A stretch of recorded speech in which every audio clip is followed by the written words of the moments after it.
Okay, what's going on, everybody?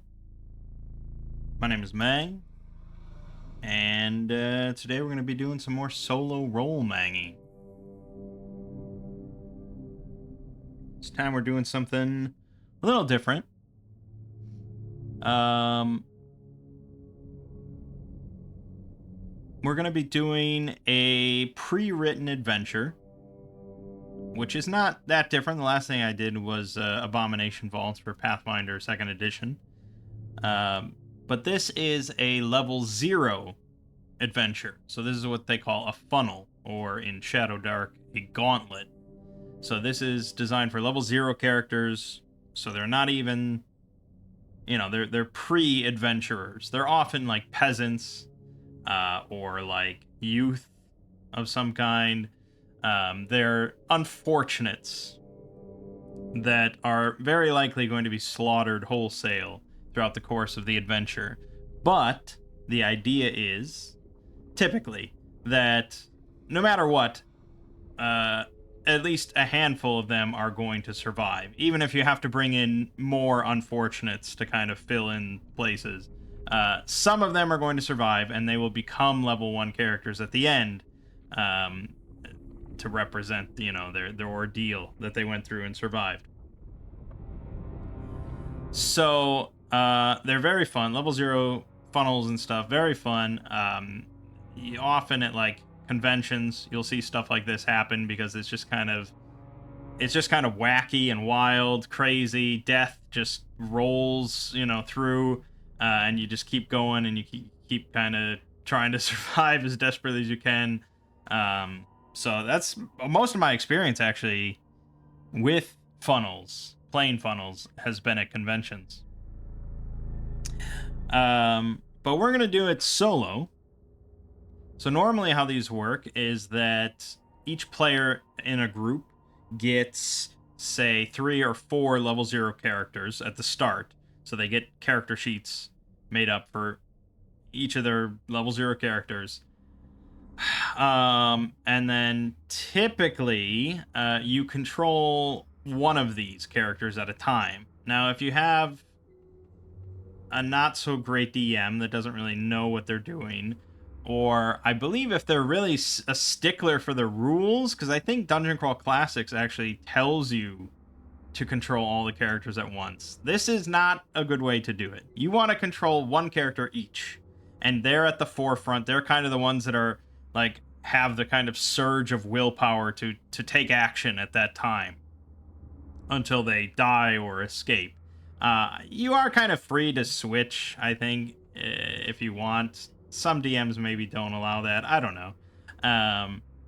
But yeah, usually you have one character at the forefront, because the last convention game I played at, we had a DM that had us all take actions for all our characters. And so we had 7 players, each with 4 characters. That's a lot of stuff happening, and that's way too much. So, yeah. So you have one character at the forefront at a time for each player. For us, I will just be controlling 4 characters at a time. They're going to die, so I'm going to bring in new ones whenever that is required. But, yeah, so 4 characters to start with. But there's going to be basically an infinite number of peasants available for me if I just start. And that often is a concept, knowing that there's an infinite number available for you, because the DM is meant to continually supply you with new peasants so that everyone can keep playing. You can really just start throwing bodies at problems, you know. All right, so that's what we're going to be doing. This is a level 01 for Shadowdark, titled Trial of the Slime Lord. This is a free one that you can grab if you're interested. Shadowdark is a very, very fun, good quality system. It's technically OSR, old school Renaissance, so a lot, similar to a lot of games like Old School Essentials or Labyrinth Lord or dungeon crawl classics, compared to the new SR of like Knave and Karn. So it's very much compatible with a lot of old school adventures and stuff. You can grab modules written in 1983 and run it using Shadowdark pretty easily. But it does modernize a lot of stuff to make it a lot more fun and easy to get into for modern gamers, especially gamers coming from 5th edition D&D. But it's still pretty old school. It's still pretty brutal. Our peasants are likely going to have 1 or 2 HP, things like that. And even when they hit level 4 or level 1, they're probably going to just get bumped up to like 4 HP, maybe 5 HP. If they're a fighter and they're really fortunate, they might have 8 or 9 HP, something like that. So very easy to die in this kind of system, but it just allows a lot of creativity, a lot of freedom on the player's part. Very imaginative kind of gameplay. Really good stuff. I love it. So I've only DM'd Shadowdark up to this point. This is my first time playing it, but that should be fine. And we're not using any virtual tabletop. We're not using any grid or anything like that. This is all going to be theater of the mind stuff.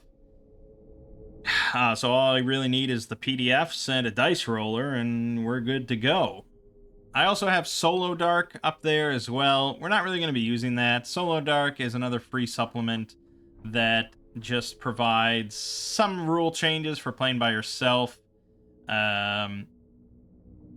And not in like a real-time sort of atmosphere, so you can come in and come out of playing it.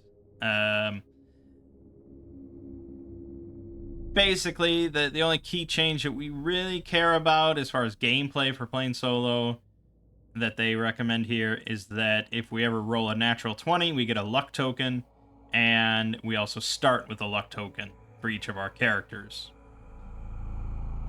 So luck tokens are a meta currency that just let us basically re-roll a bad dice roll. For when I'm DMing, I give it a little bit more power than that, but for our purposes, it's just going to be a re-roll. Okay, and the rest of Shadowdark then is just like pretty much gives you some tables for dungeon names, gives you the oracle, very basic but functioning oracle that you can ask questions to, mostly 50-50 on yes or no. If something's more likely, you can roll with advantage on that chart. If something's less likely, you can roll with disadvantage. And then if you roll an odd number, you add a but onto the answer. So yes, but, or no, but. Okay, and then there's the prompt list, which is a D100 thing that you roll for a verb and a noun, which I think is pretty good. So if we ever get more into free-forming solo RPGs with Shadowdark, this will come in more use. But yeah. Okay, so let's start by generating our 4 peasants. So we're using Shadow Darklings for this, which is basically the only character creator for Shadowdark. So we could limit it. It doesn't really matter too much because we're not going to have any classes. We're level 0, so we don't have any class. So all we're really limiting is the ancestry options. There's quite a few available if you turn on all the things, but we want the basic 6 from the core rulebook. Dwarf, elf, goblin, half-orc, halfling, and, of course, human. Alright, so we're going to generate 4 random level 0 characters. Here we go. Are any of these 4 going to survive? I don't know. Probably not. Okay. We've got Mukdak, the half-orc mercenary. -3 intelligence modifier. Pretty bad. -1 dex modifier, but a +3 wisdom. Okay, so if he ever makes it out, he is destined to be a good priest, which is kind of funny. He's a half-orc mercenary, but, you know, it's his calling in life. Maybe this ordeal will change him. We have Graturf, the Goblin Ranger. Again, this is not class, that's their background. -2 on strength, +0 dex, +1 constitution, +1 intelligence, +3 charisma. Now, none of the base classes really benefit from charisma in a mechanical way, but none of the classes dictate that much about your character anyways. So, having charisma is always kind of useful in a game if you're going to be talking to stuff. If you're just dungeon crawling and all you care about is killing everything you can and stealing everything else, charisma probably not too valuable to you. But for a player like me that does a lot of talking to things and trying to hoodwink stuff and convince and cajole, charisma is nice. Juan the Halfling Minstrel, -2 strength, +1 dex, +1 con, +2 wisdom, -2 charisma. Okay, decent stuff. Yeah, it's hard to say exactly. And then Mobrius the Human Scholar, +2 strength, -2 dex, +1 con, -2 intelligence, -2 wisdom, +3 charisma. We got a couple charisma. The only +3s in here, the whole thing, except for the wisdom, is charisma. But it's funny that he's a scholar because he's got the highest strength of the bunch. So if we have a melee weapon, he's going to be the one to use it. So you'll notice all of them, all 4, have 1 HP.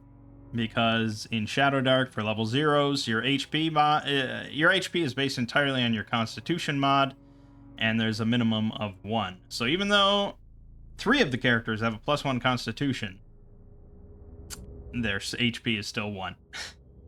It's a bummer. So if any of them take any type of hit from any source that does damage, they will all instantly die. Base Shadowdark for level 1 and plus characters, once you hit 0 HP, you kind of can hang on for a few rounds, but level 0 characters, if they hit 0, they are dead. So yeah, we will definitely be cycling through some stuff. Now, they did also come with equipment. We can ignore that because of the specifics of the module. So, the backstory is pretty basic stuff. We're in like this sort of tomb or dungeon, and it serves as sort of a crucible for an ooze-worshipping cult. Those who survive are granted a boon from the Slime Lord. Those who do not wander the halls as the unquiet dead, doomed to serve the ooze for eternity. The player characters have just been kidnapped from their village and thrown in a pit to face the trial of the Slime Lord. The adventure begins as the cultists slide a heavy stone lid over an opening in the ceiling of Area 1. With nothing more than their wits and the clothes on their backs, they must escape or die.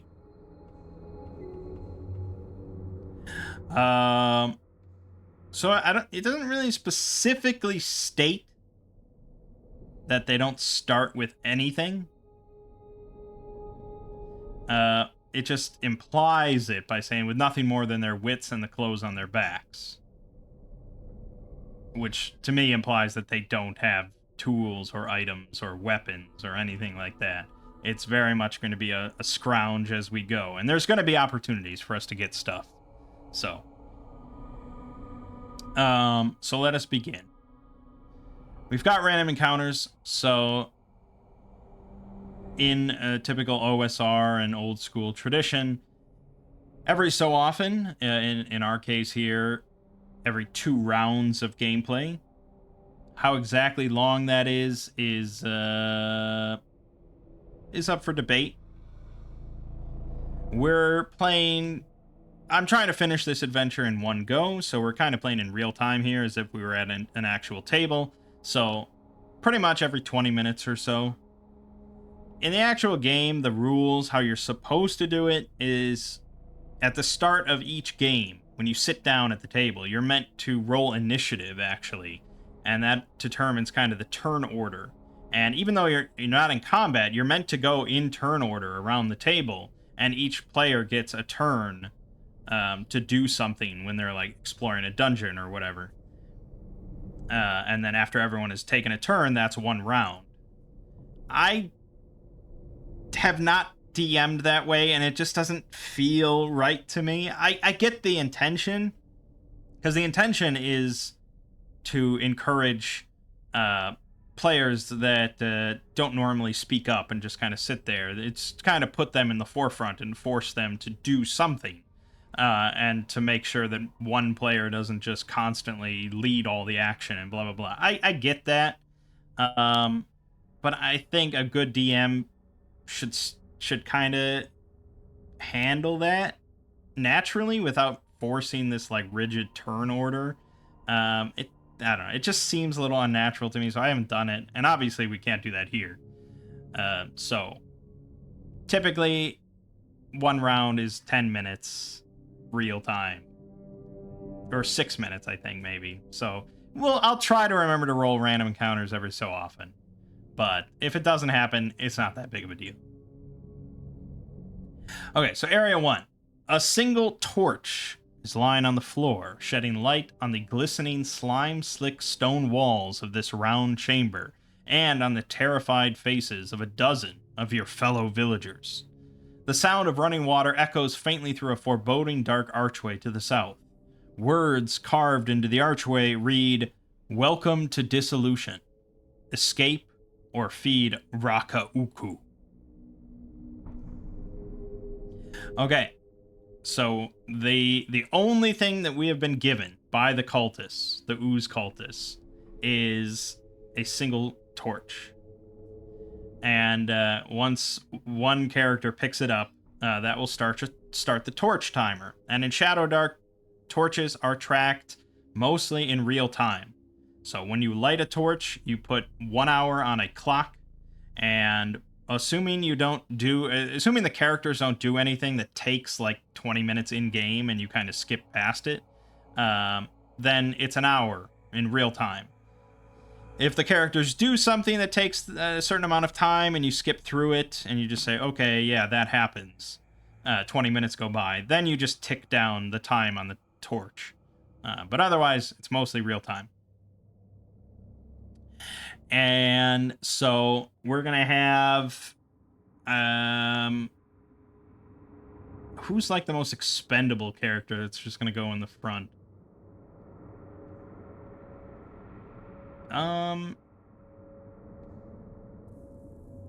Probably Graturf the Goblin, I guess. The charisma's good, but, Mobrius is just kind of better. So goblins have a specific trait that they can never be surprised. So there's that. Halflings can turn invisible. I think like once per day for 3 rounds, they can just turn invisible, which is pretty good, until they attack or something. Half-orcs, I think, get +1 to attack and damage rolls with melee weapons. And then humans get an extra roll on their class talent table at level 1. So our human basically gets no bonus outside of an additional language. Whatever. So the goblin's going to pick it up right now. So in 1 hour time, give or take, that torch will go out. But there could be other things that happen. Alright, now, there's a tile on the western wall that makes a faint hollow sound.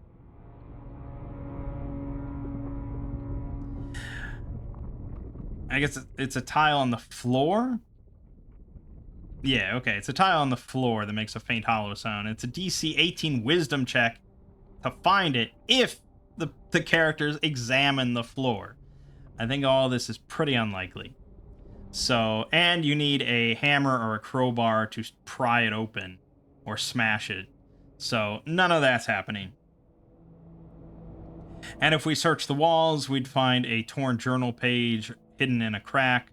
That's no check. You just find it if you search the walls. So we'll say that Mobrius... Oh no, how about Muckdag? He's very wise. He searches the walls. Doesn't really matter. It just says, told us that not all the slime is bad, and some can be eaten for.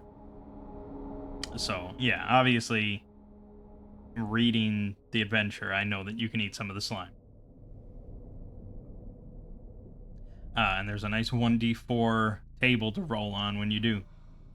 Okay, so I'm going to have to keep flipping back to the map here, but this is the map of the dungeon. We are in this round circular thing over here. So yeah, if you did find that floor tile and did smash it up, you could potentially escape through Area 17 and lead out of the dungeon. And there's actually a couple ways. Yeah, I mean, well, there's a couple things. There's a trap in that section that you'd almost certainly trigger. And there's also 4 wolves, hungry wolves, which is death as well. But if you are early in the adventure and you happen to crack it open, you could finish the the funnel in like 20 minutes. So that's pretty good. But we're going to be continuing on to the big open passageway to the east. And we see then immediately on our right is a door. And it's slightly ajar.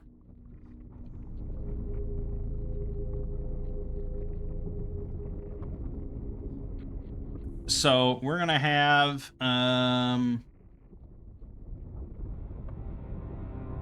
It's hard to say. It's like, do you send in your kind of your stealthy character? I can only have my halfling turn invisible once per day. And yeah, I mean, he's not going to survive that long. So you probably want to use it before you lose it.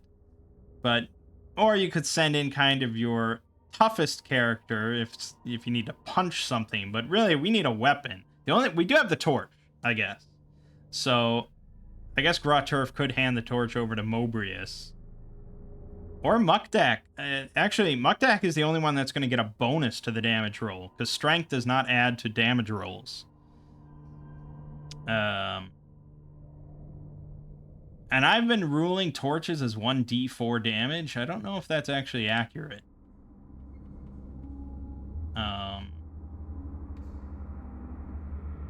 Because I think... Well, what is a torch if not a club with fire?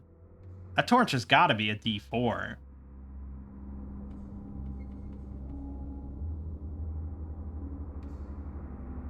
I don't know. I guess I don't know how most games do it.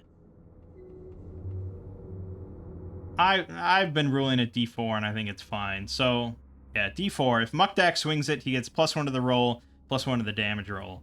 So, he's probably our best combatant until we get like an actual weapon. And even then, +2 on the attack roll is probably better.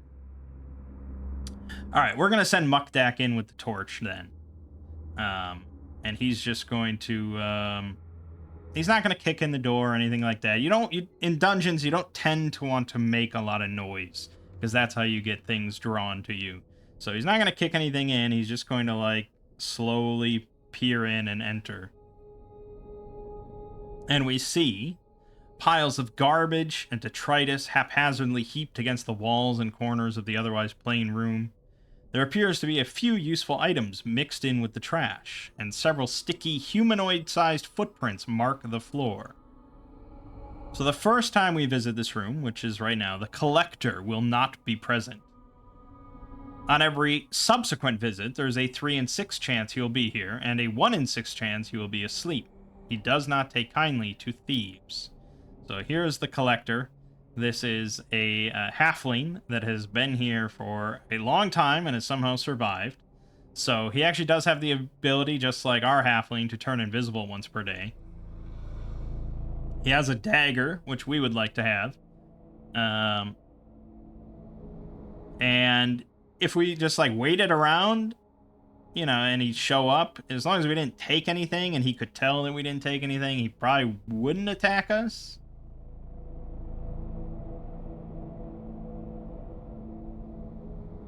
I don't think... I don't think he's, like, completely insane.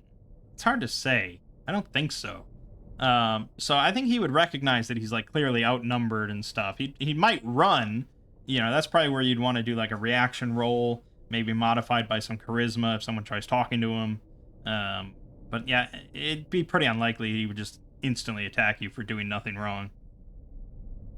But he's not here, and we can definitely see that there's useful items in these piles, and we don't care about stealing because we need to survive.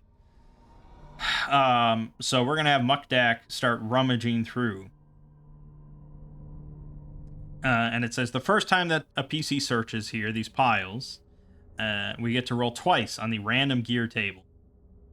Every round we spend searching after that, there is a 2 in 6 chance of finding something useful.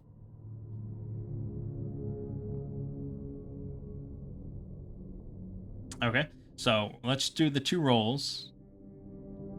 I'm not sure if this would take 10 minutes or not, but we'll just... I don't think so, because I think we spot the useful items. We're grabbing the things we saw immediately.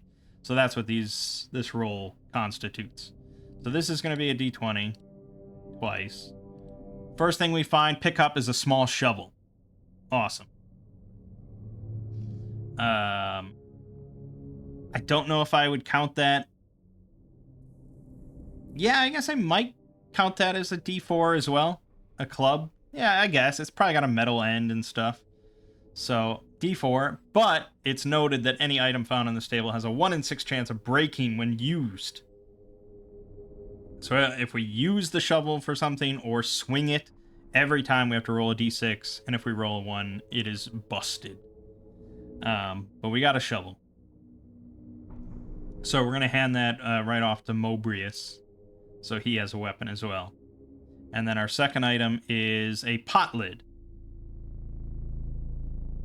that can be used as a shield. So a shield, there's only one type of shield in the base core rulebook. It's just a shield. And it adds 2 to our AC. So Mobrius actually has the shittiest AC of the group. Base armor class with no other thing is 10 plus your dex mod. So he actually has an 8 AC.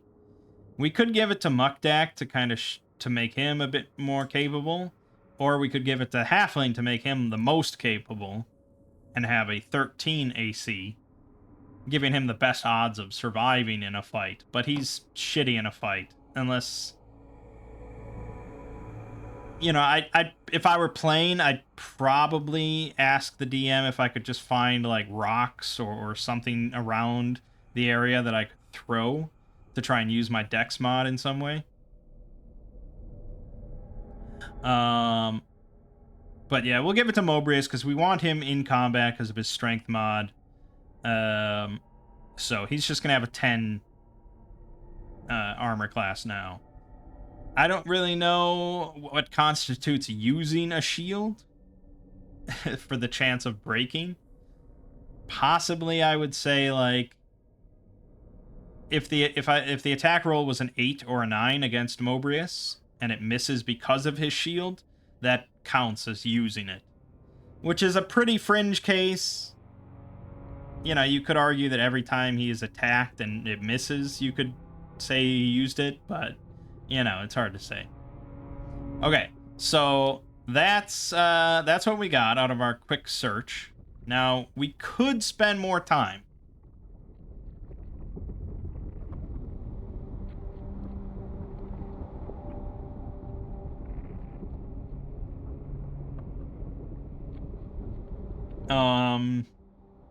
Yeah. I mean, the section for Area 2 here doesn't mention him ever returning, but every 2 rounds, remember, we have to roll a d6. If we get a 1 or a 2 on that roll, then we get a random encounter. And one of the random encounters is that the collector shows up. So You have a 33% chance of getting a random encounter every 2 rounds.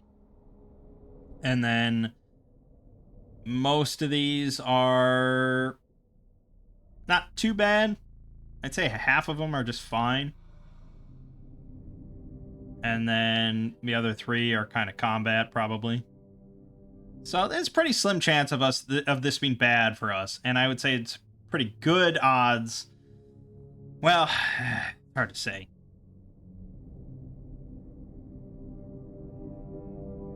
It's a 2 in 6 chance of finding something useful for every round. I think we should probably try to get some other item. Almost anything is going to boost our survival chances quite a bit. So let's spend a round.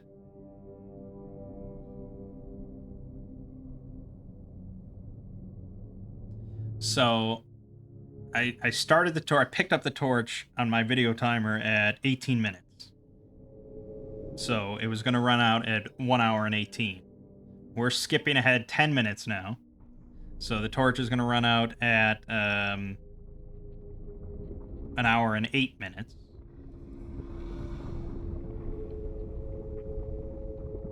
And we're going to roll the d6. Let's roll for the search. So we need a 1 or 2. Okay, we didn't find anything else useful in there. Which probably for most people would just be like, ah, fuck it. You know, there's nothing else good in here. We spent 10 minutes searching this pile. And then we're going to roll for the random encounter, also on a 1 or a 2. Okay, we're good. So now in another 2 rounds, whatever that might be, we will roll another random encounter. For now, we're going to move on. We found what we can. You know, again, if I was playing, I'd be much more of an asshole to the DM about what exactly are we looking at here? What is this pile? You know, it has to be made up of something. You say garbage, but one man's garbage is another man's treasure. You know, there must be something here that we could use. It must be composed of some material. Even rags or something could be used. So I think that's a little vague. And I'd want to, because, you know, with clever gameplay and imaginative gameplay, you could MacGyver some shit. So if I were playing, I would really want to know. But since I'm /DMing this, I know just how it functions, and that's that. Okay, so back to the map. We go back out the door, we peek around, we don't see anything yet. We see the passageway continues straight ahead. To our left, it goes down some steps. And then to our right, I'm not quite sure what that's meant to be. Some sort of passageway, narrow passageway. I don't know if my inclination would be to go down any steps. But I also wouldn't want to go straight ahead, leaving unexplored passageways behind me, because you never know what could, like, ambush you from behind. So far up to this point, our backs are pretty clear. We kind of know what's behind us, where we came from. So I think if we want to be safe, yeah, we want to be safe. So let's just follow the module and be easy. And we'll just go down this narrow passageway towards area number 3. Okay? And we enter into this room, and we see 3 lumpy and misshapen statues casting ominous shadows. Each one depicts a humanoid figure undergoing some kind of slime-related trauma. The sound of running water echoes from the northeast passage. The statues are made up of some kind of chalky, pale green substance. First is a man half covered in slime that dissolves the flesh from his bones. His arms are raised in exultation, and there is a joyous expression on what remains of his face. A plaque on the plinth reads, "The first offering is flesh." The upper half of a skeleton rises from an unidentified puddle. Its arms are also raised and its jaw hangs open. A plaque on the plinth reads, "The second offering is bone."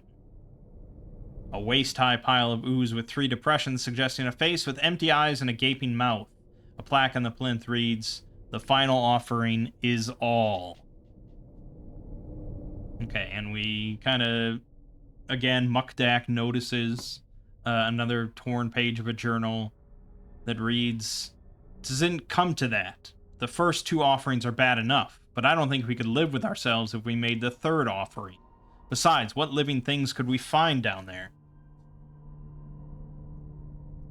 Okay, and after poking around and discussing this amongst ourselves and how fucking awful and terrifying this situation is and how we just want to go home, we are left with no choice but to continue on down this narrow passageway where the sound of water is heard. Maybe we can get a drink. Clear, cool, knee-deep water circles around a rusty grate in the floor. Roots dangle from cracks in the sagging stone ceiling.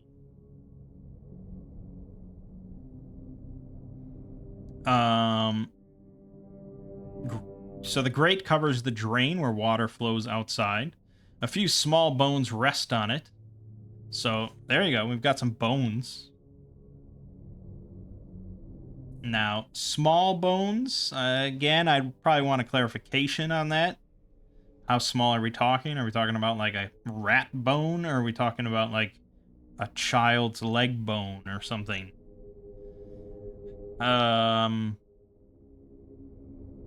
I don't know if it's specifically going to be useful, but we'll have the halfling gather up the bones, and I guess I could use the oracle to kind of decide how big these bones are.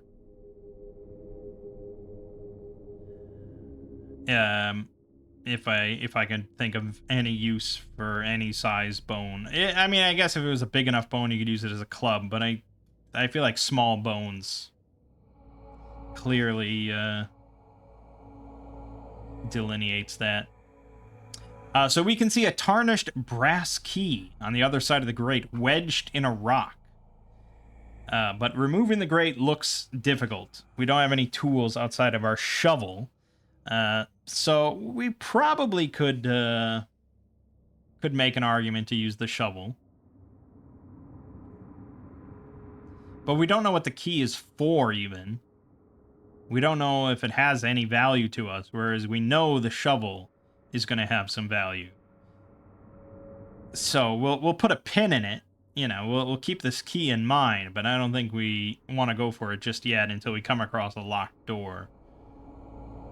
Then there's also a ruling on if you try to escape via this drain that only a halfling or goblin could fit in. You have to make a DC 18 Constitution check, or you drown in the process. And if you succeed, you're safe and home free. Amazing. Really betting it all on that. Okay, outside then of getting a little drink of clear, cool water here, we will continue moving on to where the water is coming from. And we see here that the ceiling is low and cramped in this room. And the water, we can already tell, is coming from a waterfall cascading out of a pipe further yonder. So we're kind of knee deep in water here. And we see a number of large bones littering the floor. So these are definitely going to be useful for people. And I think it probably makes sense for everyone, or for at least the goblin and the halfling, to grab some large bones to use as improvised clubs. And I would probably rule these the same way. Like, whenever you swing them, if they hit something, you roll a d6, and on a 1, they break. I mean, bones are fairly tough, I suppose. But these are old bones. So, it's probably fair. Okay, now, the real trick here is there is a translucent ooze in the water. And in the water, he is nearly invisible because he's so translucent and he just blends in completely. And really, the only way to even tell that something is there is that there's a few spots where if you're looking at the water, it looks like the water is moving against the flow of the rest of the water. That's how kind of invisible he is.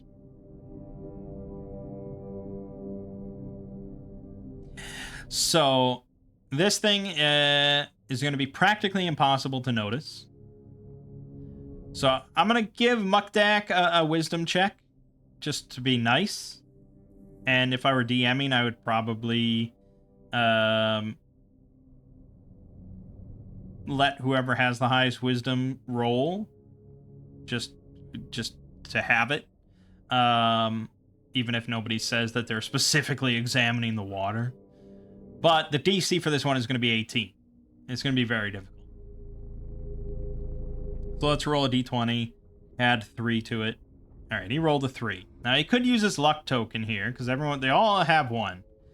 I could see the argument of why someone would, though. If the DM's, like, gives you one big wisdom roll out of the blue, and you roll a 3, you may be tempted to use it. Because you can't, if you die, it's useless. So, yeah, we'll use his luck token. And I'm just going to have to keep track of all this in my head. So we'll use his luck token. He gets to re-roll. Okay, he still failed. But he gave it his all. He gave it his best shot. So he doesn't notice anything. And this thing's going to attack after 1 round or when someone tries to leave. There's not really much to do here. So chances are someone's going to leave. Or we're all going to be moving closer to the waterfall to try to see what we can do about getting past that. So, it's going to attack the weakest character. Who is the weakest character? Well, they all have 1 HP. Technically, the lowest AC is Mukdak. He is technically the weakest of the 4 characters. But I don't think a translucent ooze would figure that. He would probably go after the smallest character. The weakest looking character, which I think we have to say, just from visual appearance, would have to be the halfling minstrel. So, which is ironically the best character for him to attack, because he's got the highest AC. Not by a big margin, though. So, I'm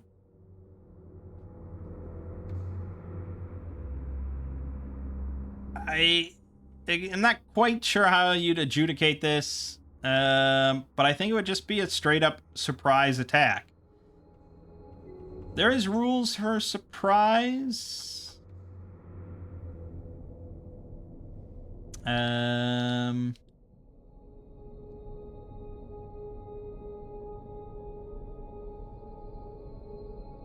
Which gives him advantage, really. Which is not good.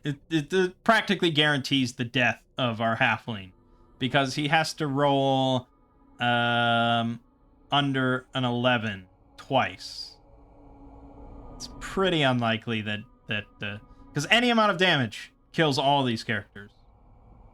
So there isn't much we can really do about it. But alright. So he's going to slap his pseudopod forward to smack our poor halfling. So the first roll is a crit. Okay, and a third. So they both hit. Yeah. So he rolled 2d6 damage, 7 damage. Yeah, obliterated. Yeah, he just like knocks his head off or something. It's very visceral and horrible. The halfling dies instantly. But now we get combat. So that was the surprise round, the surprise attack. But now we have an active threat here. The problem is, this thing's pretty fucking dangerous. 1d6 damage, although that doesn't really matter because it's going to kill everything anyways. But it's got a 9 AC, 11 HP, and because it's nearly invisible in the water, attacks against it have disadvantage. So we'll roll AC. I typically do... I do one roll for the monsters, using whichever monster has like the highest initiative roll, and then all the players roll. And if they roll above the monster's initiative, they get to go before him. If they roll below it, they go after him. And that's it. It's very simple. In this case, I don't really want to roll for the other three characters, so we'll just roll once for them with a +0, because that's their highest now. And then the ooze has a +0 as well. So first, the characters, they got a 3. Ah, he got a 1! Oh my god. Okay, that could have been bad. Now, probably depends on the group. Again, we kind of have knowledge. We can see the statistics. We know how this plays out. We know that we're going to have disadvantage without even swinging. So we're have a bit of an advantage there. So we kind of... we know that we'll probably all die if we sit here and try and fight it. Because 11 HP, with disadvantage, it's not likely that we'll kill it in one round. We're all swinging D4. So we'd all have to hit with disadvantage. And then basically we'd have to roll like 4s and 3s on our damage in order to kill this thing before it takes out another person. Because it's almost certainly going to kill someone else. So, the better plan would be to run. And based on the ruling, based on how we approached this situation, we're at this waterfall. We're at like this side of the room here because the water's pouring out of this pipe and we were inspecting that. And then the ooze came up behind and killed the halfling. So the ooze is kind of between us and the way we came. That's not necessarily the end of the world, and there's no opportunity attacks in this game or in almost any OSR game. So we could just run back and sprint out of there, and the DM should just let you go. That would be a really asshole DM if he's just like, no, the ooze grabs you and you all get pulled under or whatever. If players are gonna run and it's their turn to run, let them fucking run, you know, let them be smart. So we could run back the way we came.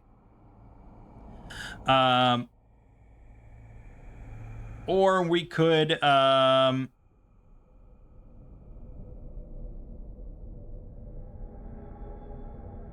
run forward through the water.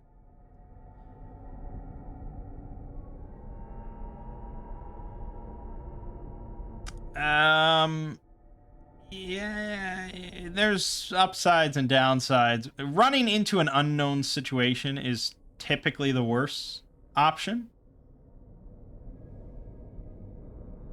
I think we just do like a 50-50, really. I'm not going to ask the Oracle or anything. I'm just going to do the normal... They have a normal, like, if you're unsure roll. I don't even know where it is. There's a roll that they say you can do when you're just, like, not sure about something. It's just a D6 50-50 kind of thing. So, whatever. So, yeah, 1, 2, or 3 will run back the way we came. 4, 5, or 6 will run forward through the water. Okay, we're running forward. So we, you know, Muck Dax, like, fuck this, and he runs through the water, and, you know, the other two see that his skin didn't fall off or anything, and he's not screaming in pain. So they also run through. The downside of this, of course, is that the torch goes out.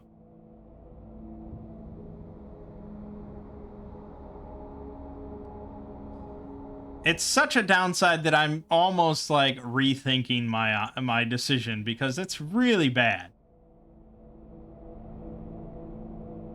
Darkness in Shadowdark, obviously. Very, very bad. No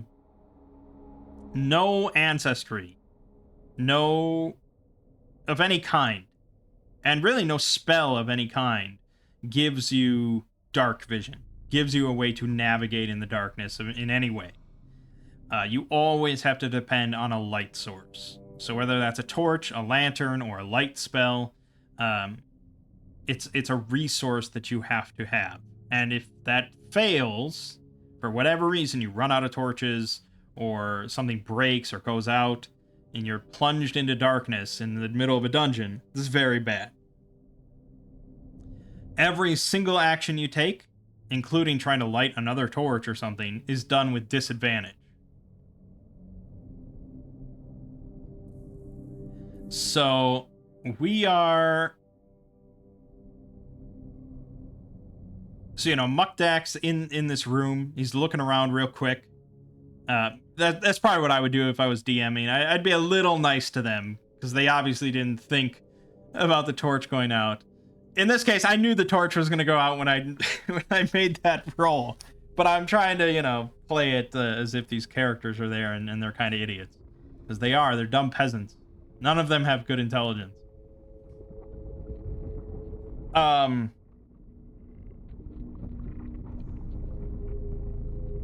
I'd say that Muckdack got a quick look around, and maybe he saw this corpse with a backpack on one side of the room. Maybe he saw that because the light was kind of still shining through from behind him through the water. So he maybe caught a glimpse of it before suddenly everything goes dark because... Actually, I don't even know who had the torch at the time. Well, maybe he had the torch at the time, so that kind of ruins it. I think he did. I don't think I ever switched it off Muckdack. So that sort of ruins my easy hint there, which would have been nice because he was the first one through, and I said he was the first one through.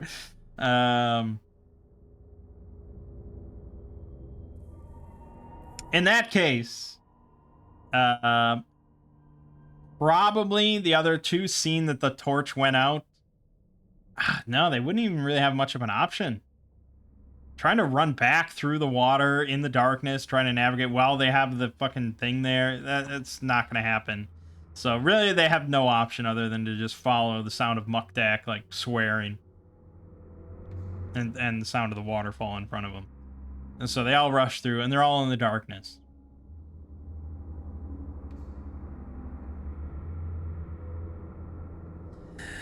So, that leads us to Area 7. And no one really got a good look at this room. It's pitch black as soon as Muckdack came through the waterfall.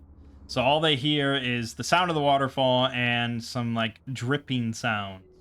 I doubt you'd really even be able to hear the dripping sound over the waterfall coming out of the pipe. But, whatever. You hear the irregular drips that land with a soft hiss.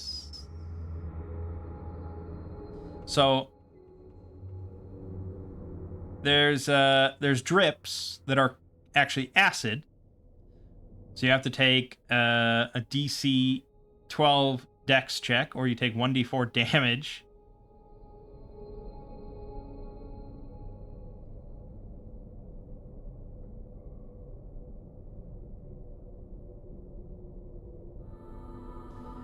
Yeah, I guess it's kind of implied that it says take 1d4 damage each round or when moving through the room. I'm not quite sure how pervasive these drips are throughout the entire room. I think...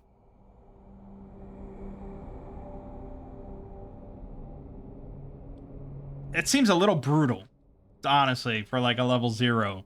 Just any round that you're in here, you're just getting hit. I guess round is potentially like 10 minutes. Obviously, for our case, we're going to be making that dex check. I mean, we're going to have to be rolling that because we're in the dark. We can't even use our eyes to avoid this stuff. And really, we're just kind of like feeling around. This is like the worst room that this could have happened in. But if we get to the backpack by some miracle, it does have a scroll of burning hands and a torch. and 2d6 on the random gear table. So, really good for us to get to the backpack. So what would I do as a player here in this case? Without thinking as a DM. We just ran through a waterfall. We're in some room. We hear these drips that sound like... I mean, it's a soft hiss when it hits the ground. We can hear that. That sort of tells you it's acid if you've ever seen any film ever. So there's acid dripping from the ceiling in this room. And we have no sense of direction whatsoever. We can't see a single thing. I think you'd follow the walls. That obviously is the safest bet. So someone would put a hand to a wall near you and just follow it as you go. So obviously there's going to be two walls that we could follow, left and right from where we entered. So we're going to have, let's say, Muckdack go left, and we'll have Graturf go right. And I guess Mobrius will just kind of wait there for whatever reason. He didn't want to volunteer. Okay, and so they're slowly kind of shuffling along the walls.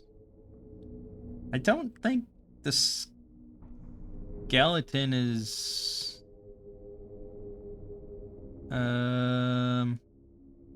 Which direction is north? Oh, I guess... Okay, so we came in from the north. Alright. And, the corpse lies along the southern wall. Okay.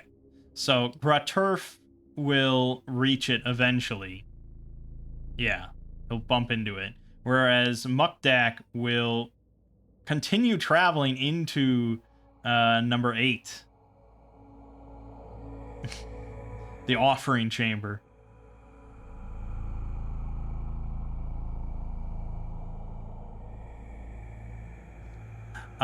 And the offering chamber is dominated by a raised pool of viscous green fluid that stews and boils. The scent burns your nostrils and makes your eyes water. So I feel like if I told that to a character, like, okay, as you fumble along the wall, suddenly this really, like, acrid scent starts burning your nostrils and your eyes start watering. You just kind of get hit with it as you keep moving. I feel like most players would be like, okay, I'm going to hold off on going into that room. So that gives Graturf time to keep fumbling. And I'm going to need both of them to roll their dex saves here. And honestly, they're almost certainly both going to die. And I think this is where we're going to lose all 4 of them, because I don't know what else is... Any other option's very unlikely. Because they're rolling with disadvantage. Everything you do in the darkness is disadvantage.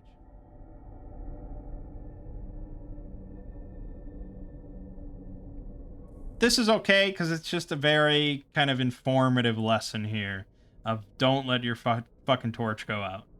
And I was actually thinking of, like, okay, well, it would have been smart to, like, hold the pot lid above the torch as you go through the waterfall to prevent the torch from going out.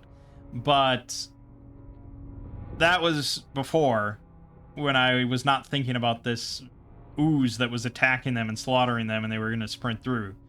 So, best laid plans there. But alright, let's do Muckdack's roll. He's got to roll twice. He does have a luck token.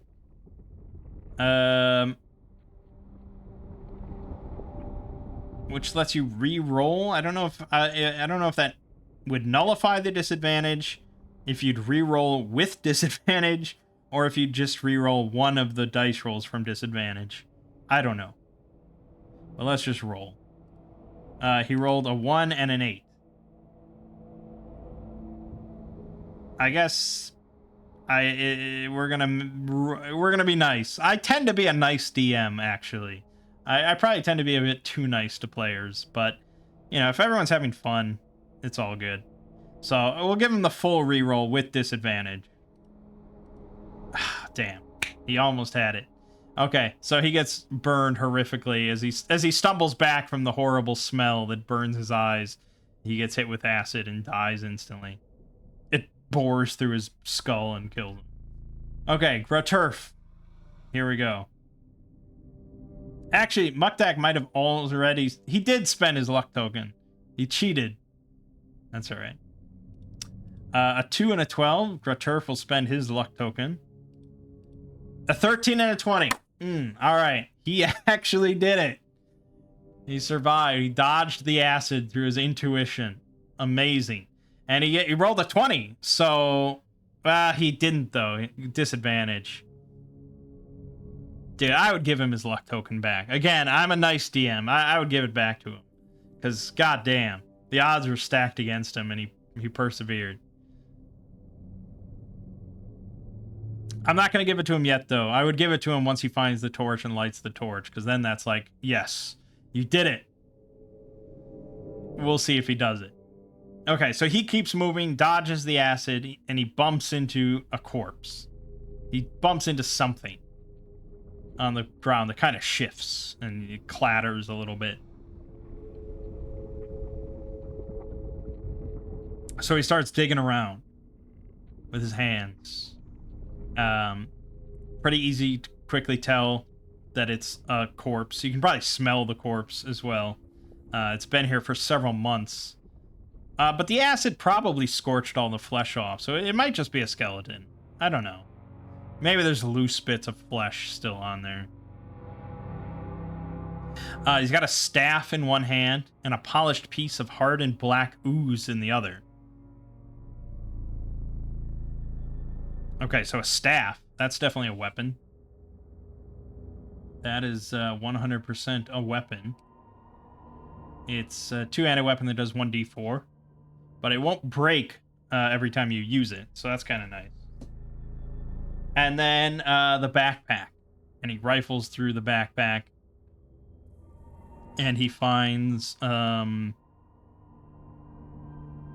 he feels like parchment.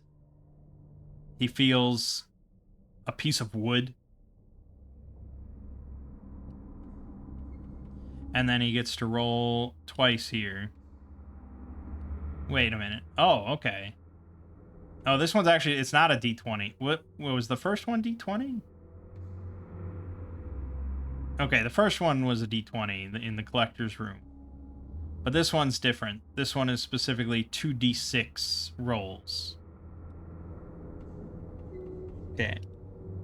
So he got a 7. He found a second torch. Great. Awesome. And then he found... Come on, give him something different. There you go, a grappling hook. Here's the problem. He has no way of lighting the torch. And if I were DMing and I actually thought about that they have no way of lighting a torch, I would have made that second result the flint and steel. Again, I'm a very nice DM. But I think it's just much more exciting if the players realize that they have no way to light the torch, and they're rummaging through this backpack, and they're like, oh god, another torch, come on! And then they get the flint and steel, and it's like, oh shit, yes, we can live. I think that's more exciting than, oh yeah, you find another torch. Great. Now we die. I don't know. Yeah, that's how I am. Okay, so he found the flint and steel. That we're gonna rule it because it's more exciting. So he found a flint and steel, and he's going to try to light the torch now, which is a DC 12 Dex check as well.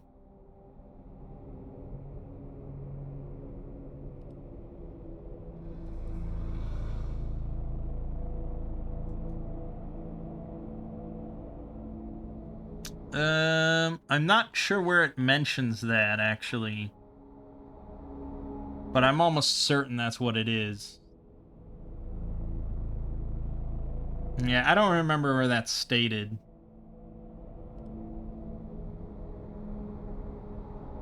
I think it's a DC 12.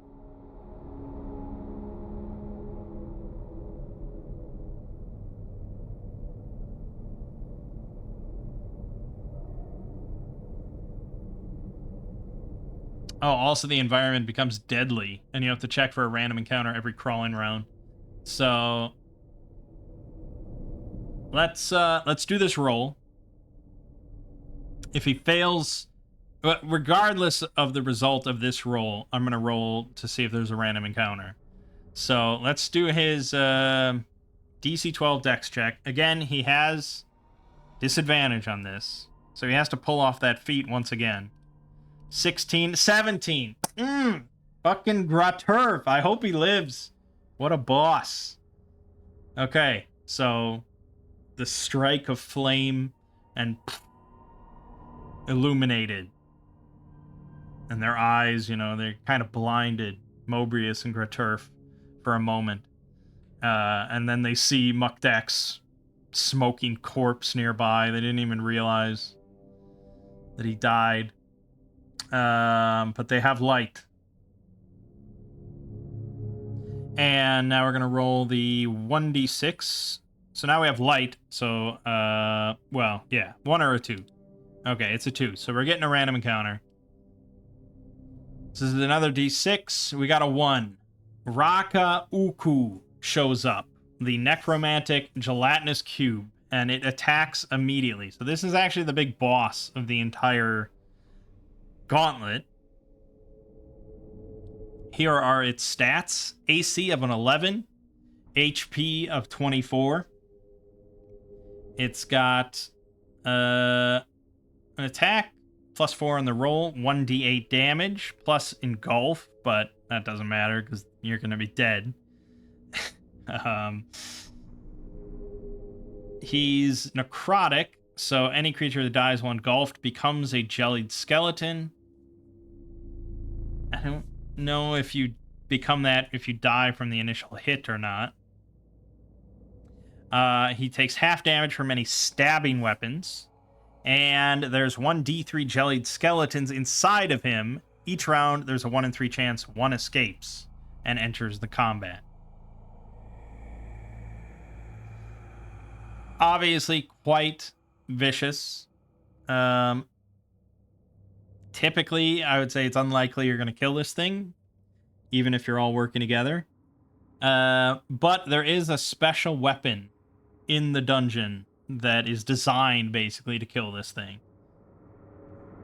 Doesn't guarantee it by any means, because he can still just one-shot you, but it helps a lot. So I think the best way to do this is that, like, Graturf lights the torch.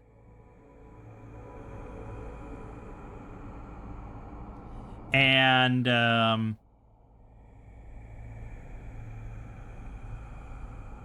they're kind of blinded for a moment, and then Graturf's eyes return to normal, and he sees this big, horrible cube. I mean, this is what it looks like.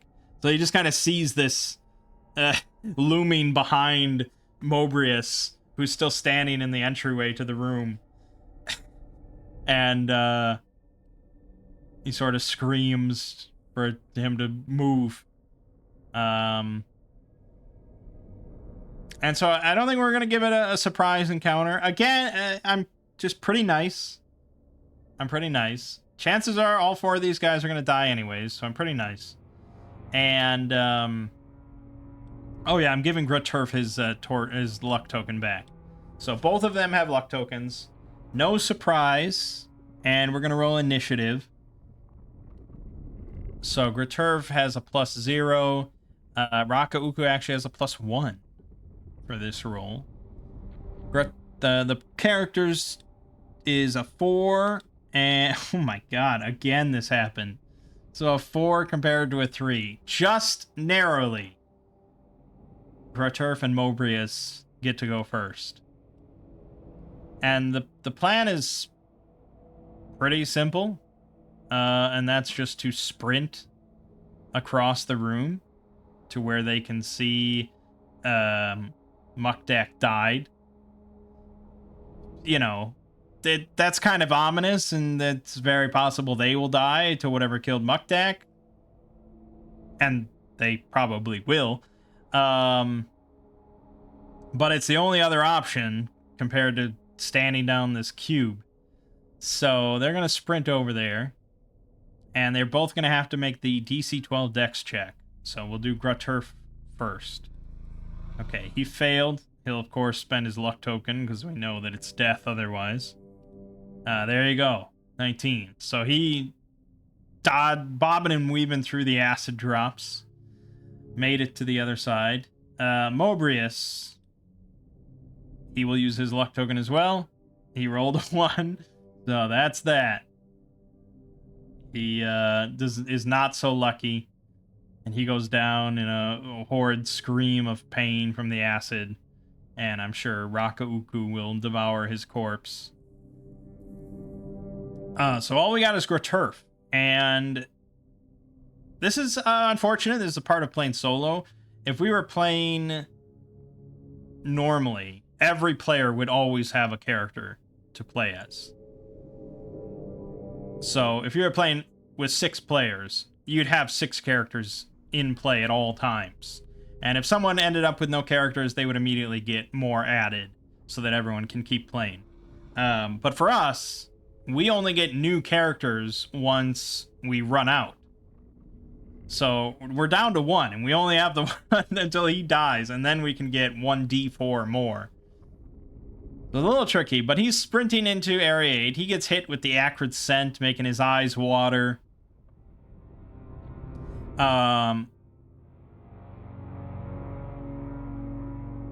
And he sees, like, 3 creepy bas reliefs on the wall depicting a man being consumed by ooze, and, you know, that just terrifies him even more. He wants to avoid that fate, so he keeps running. And again, as DM, we're not gonna have Rakauku chase him or anything like that. Rakauku will accept the corpses that are sitting there, and, you know, we'll say that he definitely gets away. Again, I'm a nice DM. So he keeps going, and he goes to this passageway, and there's a secret door there.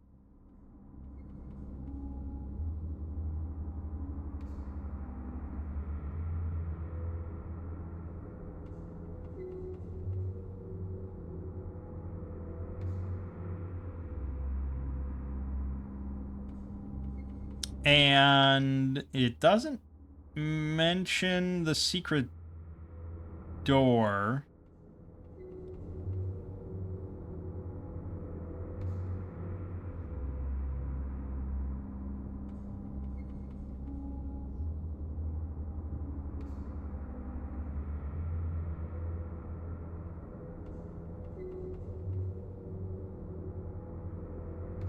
Okay. So it says that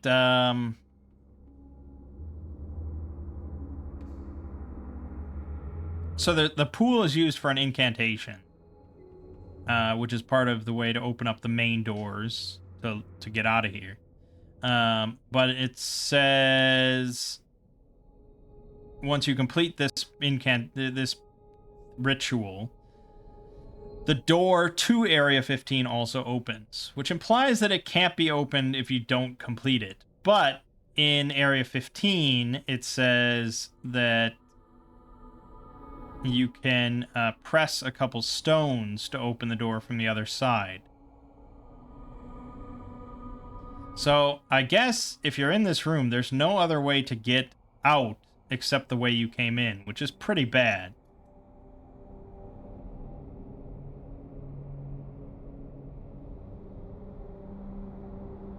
Gruturf is not in a good position.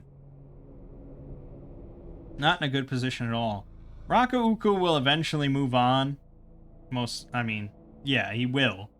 He'll eventually move on and disappear again until he shows up. But if you read, like, the steps here for this ritual, you have to make 3 offerings, and then they were shown before on those statues or whatever. So you have to provide flesh, living flesh. You must cause at least 1 damage, which is funny because that's going to kill almost anybody. But you could provide other things. Then bone. We have bones. Actually, Returf is holding a bone currently. And then you have to provide an entire living thing, which includes a villager, a rat, a slime eater, or even a PC. Bugs don't count. And you have to do all three of those, and then you get the words from that, and the door opens.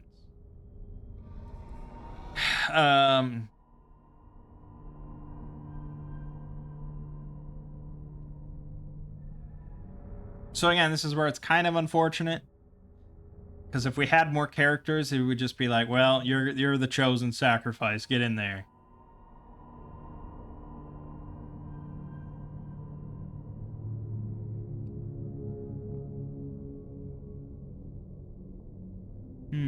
What to do? What to do? What to do?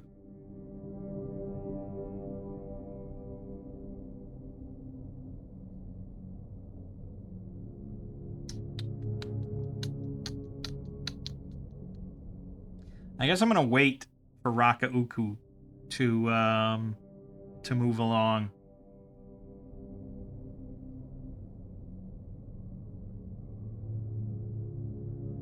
It's unfortunate though, because to go back across this room, I'm going to need to roll that dex save again, which is very likely to just kill me, because now I have no luck token.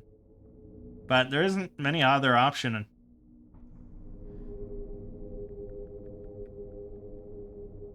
I mean, I could try to break down this doorway, but I think it's stone, and I have -2 strength, so that's not gonna happen.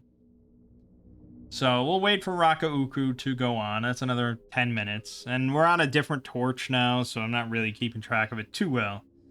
But that's alright. We actually have 2 torches.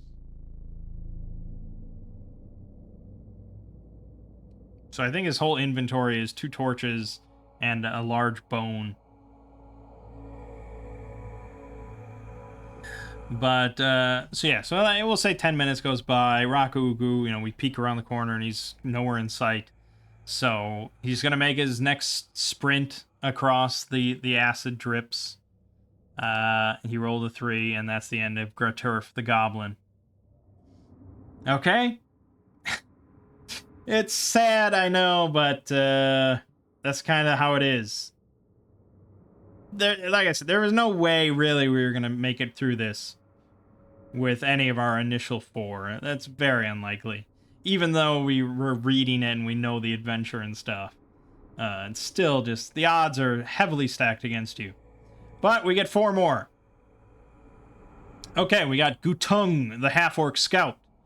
Blockglack, the goblin soldier. Snatog, the goblin wizard's apprentice. And Mindax, the human cult initiate. Mindax has a fucking +4 strength mod. Holy shit.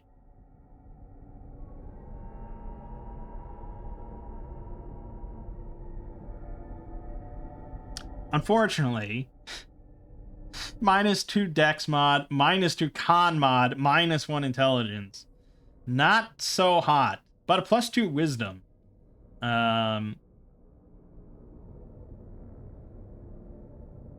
Honestly, yeah, probably priest material, really. Like a melee priest. The con is going to hurt him. He's always going to be a little fragile with that. And the dex. So he'll want to just get, like, plate mail.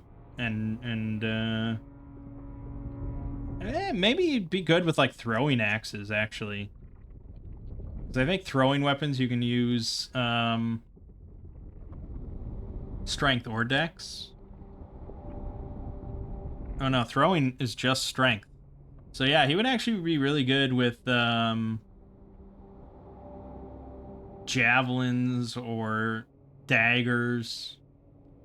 Some of the other supplements add like hand axes that you can throw. That would be what he would do. That would be great. What else is notable here? Snatog has +1 dex. All of them have 1 HP. Blockglack +1 strength. +3 wisdom. Gutung +3 intelligence. So he's definitely wizard material if he makes it out. Nothing overly amazing except for Mindax's stats. And if he gets daggers, he's going to want to throw them because he has very good odds of smashing stuff. The only way it'd be better if he was a half orc to get a damage bonus.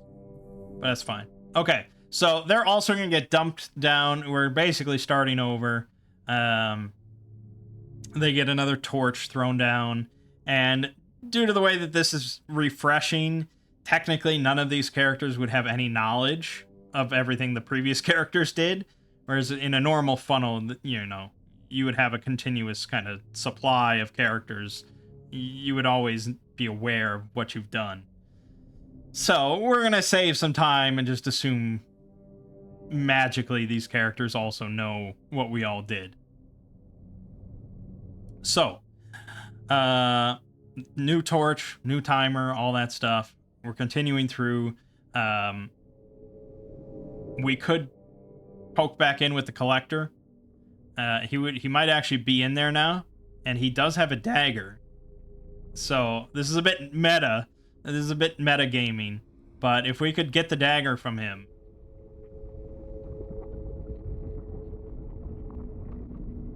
So we're going to give Mindax the torch, because if he needs to swing it, he's got the best odds. And they're going to poke their heads into the collector's room. And it's a 3 in 6 chance, so 1, 2, or 3, he's here. Okay, he's not here still.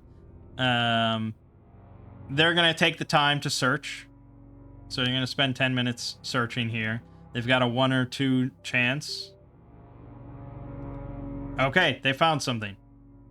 So we get a d20 roll. 13. Fucking gold. Useless. No one wants that. Okay, fine. They find 3 gold pieces. Awesome. That's like, honestly, outside of getting bitten by the venomous snake, it's the least useful thing here. But alright, we have 3 gold. Maybe we could bribe something. I doubt it. Alright. They're gonna move on then, before things get too spicy. And they'll go down the left path there. Down the steps, towards Area 9. And Mindax is in the lead with the torch. It's a dank, natural cavern with a low ceiling. The stench of rot wafts off of a pool of fetid water collecting in a shallow depression. The passage to the north is filled with dirt and stone piled nearly to the ceiling. Okay.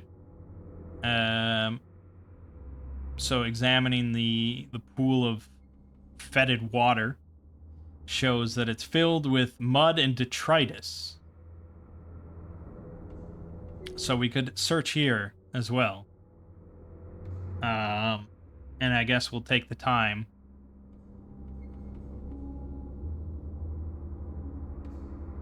I'd probably make that a bit clearer. To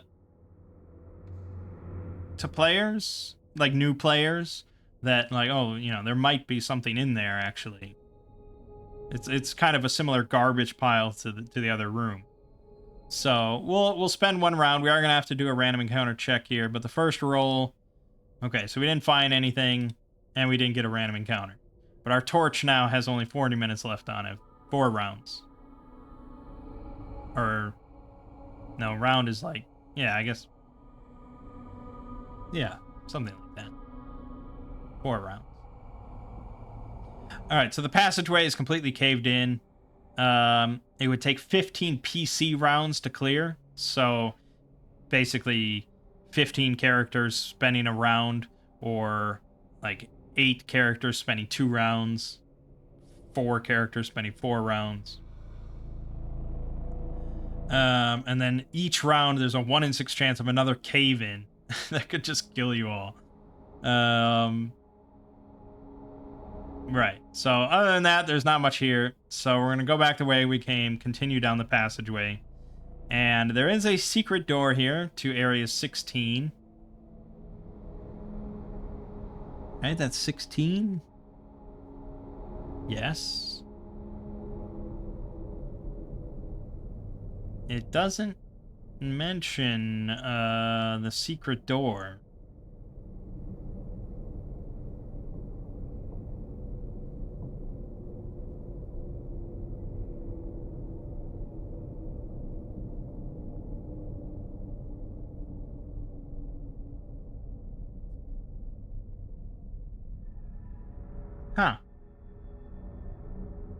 Yeah, I don't... Maybe some other... Oh, okay. Yeah, I didn't actually read this entire adventure beforehand, like, word by word, because I figured it would be fine if I just ran it. Okay, so a different area opens that door for us. So we step into the big area of Area 15. We see these massive double doors of tarnished bronze, flanked by sconces burning with low, flickering embers. Across the top is written, "Speak devotion to the Slime Lord and pass." Some worn letters or symbols have been scratched into the stone floor.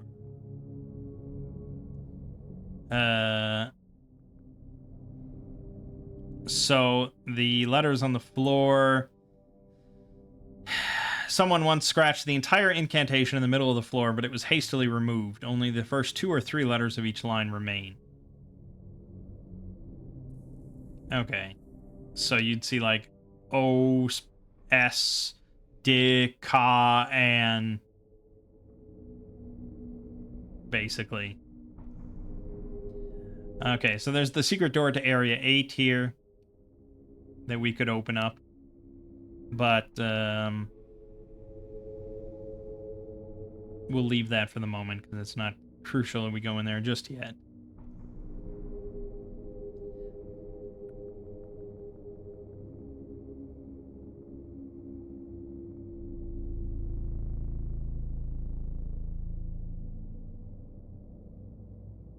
I'm not sure what the X's here are meant to represent.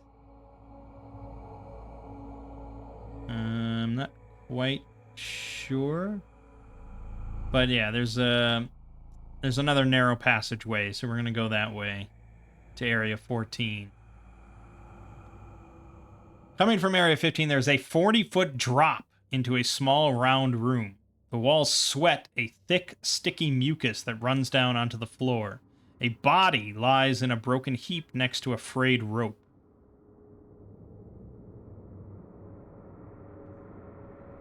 Coming from Area 15, there's a 40-foot drop.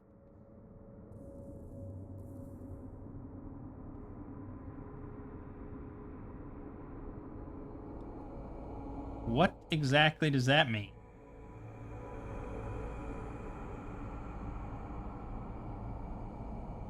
Like, you just fall? I think there's like a ledge you can walk around. But the walls along that walkway are covered in this mucus that runs down below. I think that's how I'm interpreting this. And then down at the bottom, there's a body lying in a broken heap next to a frayed rope. So the mucus is inert but gross. Anyone covered in it will not be attacked by jellied skeletons, but will definitely be attacked by slime eaters. This effect lasts 4 rounds. Covering takes 1 round. Okay, so touching it doesn't really do anything. It's just there to kind of freak you out. You'd have to actively cover yourself in it, and then make a con save to avoid spending an additional round vomiting. The body is a human female. There's a holy symbol of Madeira around her neck and a knobbed mace attached to her belt. And she's got a backpack.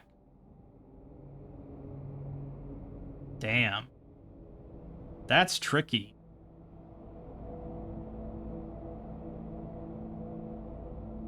I think it's clear that the rope is not like attached to up here. We'd have to provide our own way to get down there and get back up. And none of us have a rope, so it's just kind of out of our reach. It's really a bummer. The holy symbol obviously would be useful. The mace would be definitely useful. Healing potion would be completely useless. But then 2 more pieces of random gear is nice. So unfortunately, we got no option other than to skirt around the edge and keep going to Area 12. Okay, here's where we see some shit. 4 skeletons covered in a thin green-tinted jelly stand at attention. They flank a rough-hewn tricolor altar made of a shiny, semi-translucent substance. The walls are decorated with murals depicting a great battle, and there's a metal door in the south wall. South wall? Oh, yeah, okay. All right. Skeletons attack anyone entering the room. One wields a bastard sword engraved with an onyx in the crossguard worth 25 gold pieces.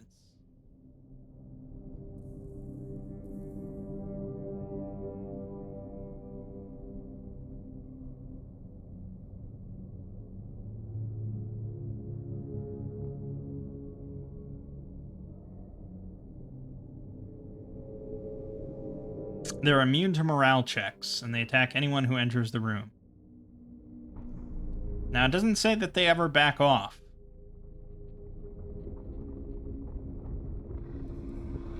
So I think the smart plan would be to, what do we have? We have gold pieces and a torch. That's what we have. That's it. We have very little to use here. But I think the plan is going to be to, like, to run back across.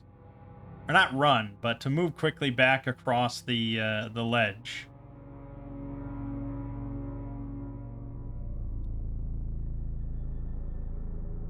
Where you could call for a dex save to avoid falling in.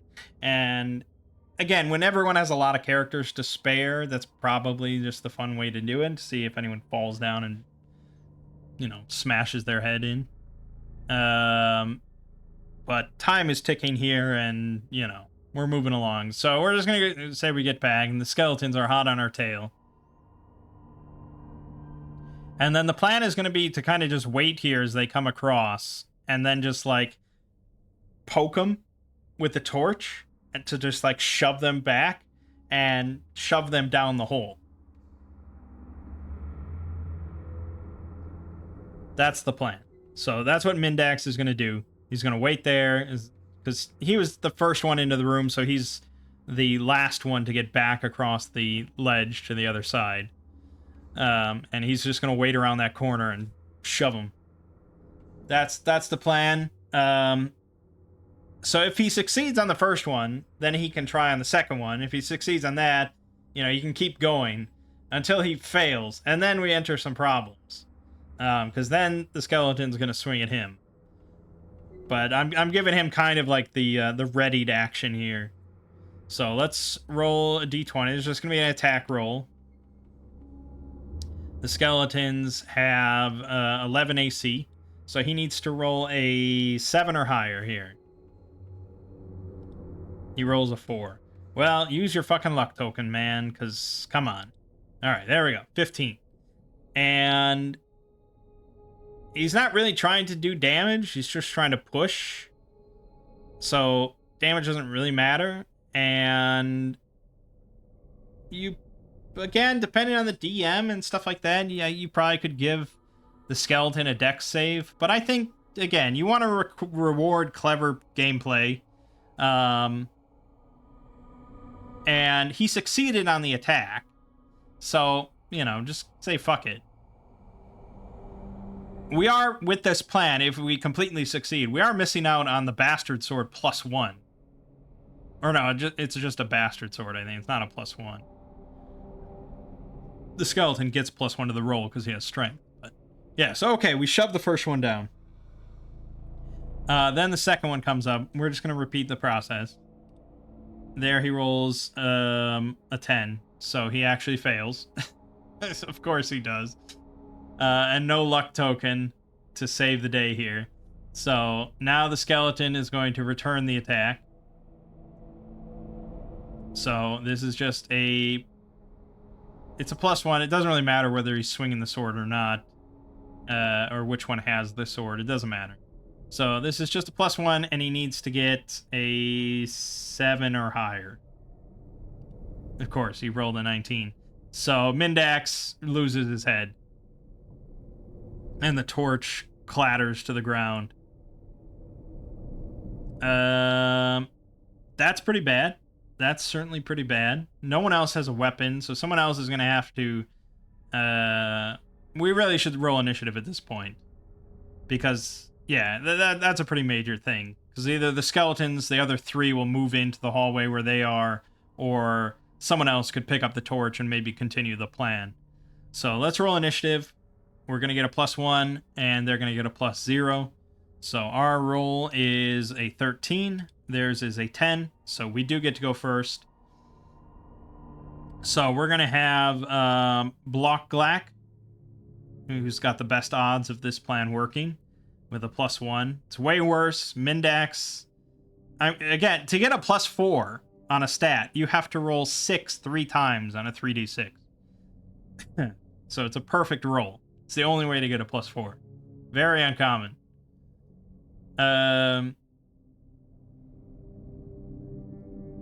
So he's got a +1, not nearly as good, but he's going to pick up the torch and try and poke to avenge his fallen ally.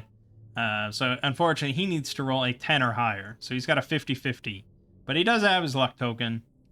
He rolled a 5. Fucking hell. Use your luck token. Okay, there we go. We got the second one.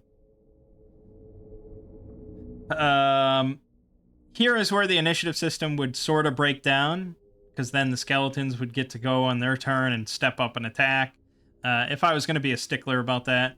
But again, I want to kind of reward the plan, because I think it works, or it has potential to work. It's risky enough as it is, clearly. So just let it go. And we're going to have the next one step up. He's going to poke with the torch again. He rolled a 12. Third one goes down. We'll say that was the one with the bastard sword, so that's gone. And then the fourth one, the last one, he rolled a 3. No luck token, no saving that one. So now the skeleton's going to get to go. Again, if we were going by initiative, other characters would get to go after Block Glack, but we were doing this outside of the initiative system. But the skeleton's going to go. Roll the 17. Block Glack, also dead.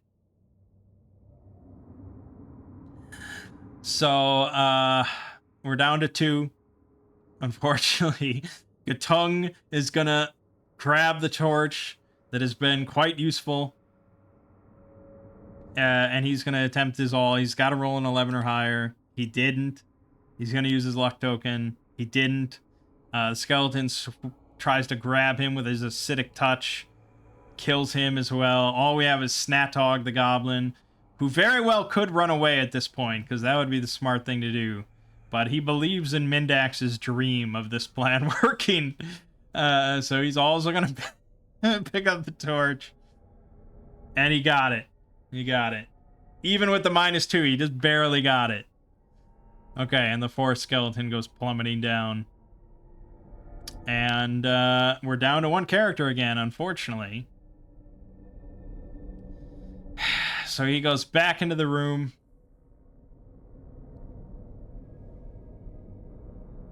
The altar is made of 3 similarly sized dried slime cubes, yellow, black, and gray.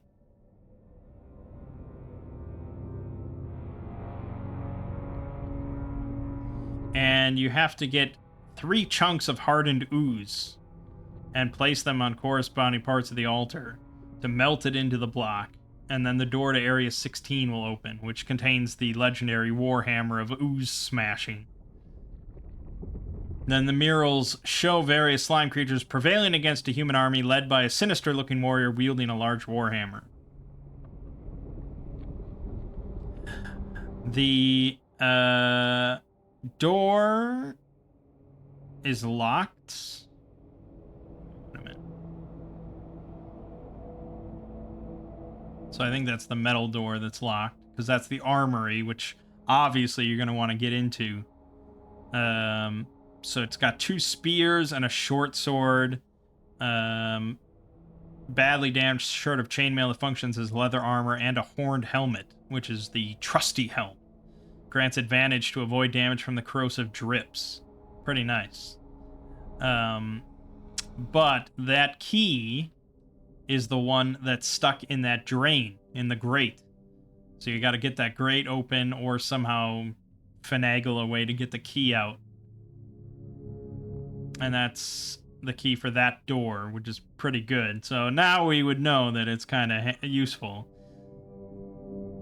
Forcing it requires a DC 18 strength check, crowbar gives you advantage on the roll, but for each attempt, you're going to roll a d3 on the random encounter table. So it guarantees a hostile random encounter, which is not great. So you're going to want to, if assuming you get it open on the first try, which without a crowbar is pretty unlikely. If you get it open, you're going to want to rush in and grab those weapons and stuff real quick. But for Snatog, we have no such luck on that one. So we're going to continue through the other door there into room 11.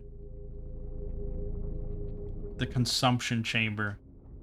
Murals carved into the wall depict scenes of ooze cultists gorging themselves on slime that runs out of their overfilled mouths and onto the floor. A clumpy, pale green statue of a robed figure stands with its back to the west wall. A stone bowl lies at its feet.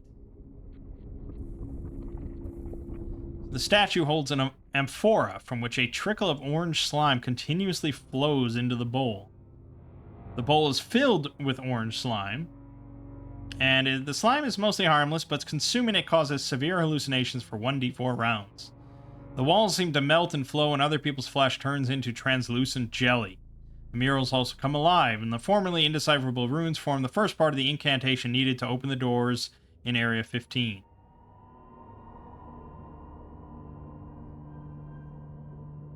So, in order to properly get out of this dungeon, someone has to consume this slime. It is the only way to get part of the incantation needed to flee.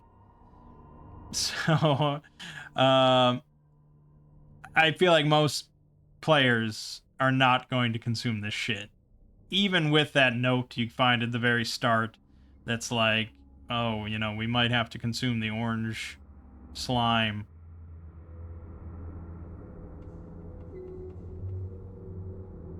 Where was that note, actually?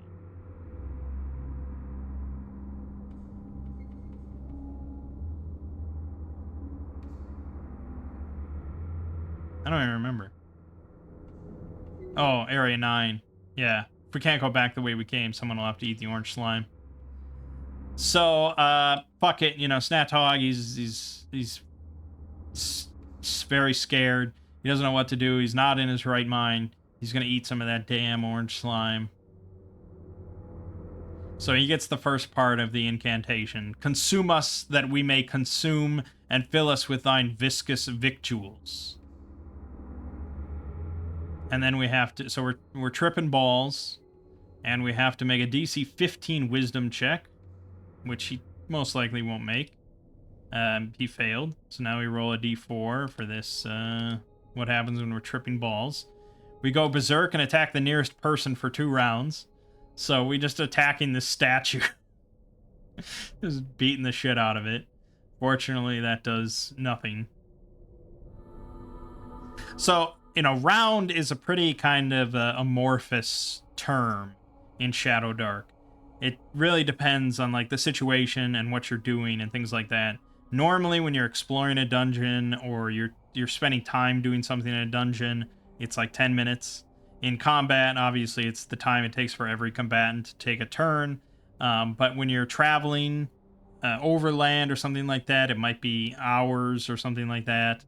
So it's a very flexible unit of time. So in this case, it's not 20 minutes of us attacking the nearest person. It really, I would treat that as combat. It would be like 2 attacks.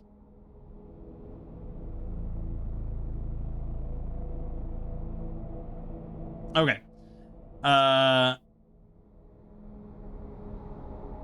Well, then we settle back down, and we've memorized the part of the incantation. I don't know if we'd piece together that it has value to us, but we got it. And then we're going to continue on to Area 10. The Slime Eaters. 2 human-sized centipedes along the northwest wall suck the slime from a collection of bleached bones. Behind them, a vaguely humanoid form is slumped on the floor.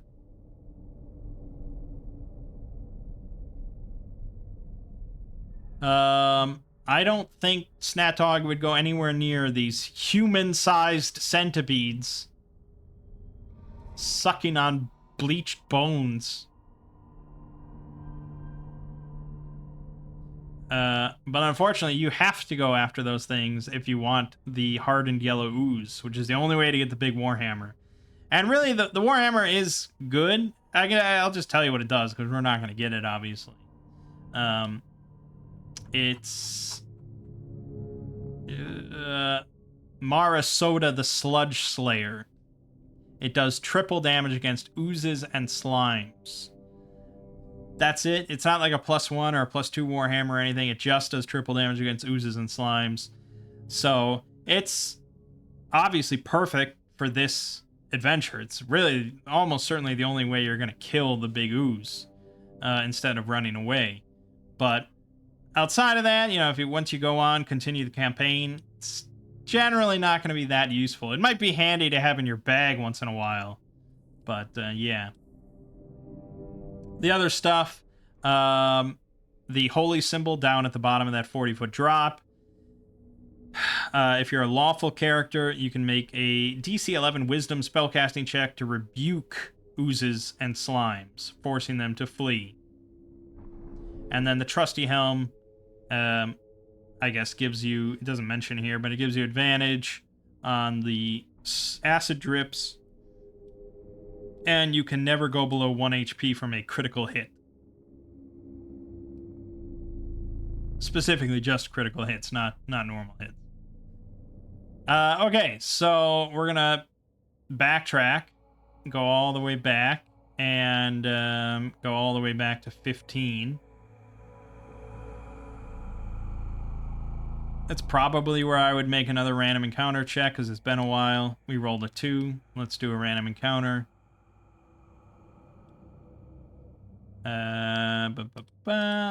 4. So we step into a slime puddle.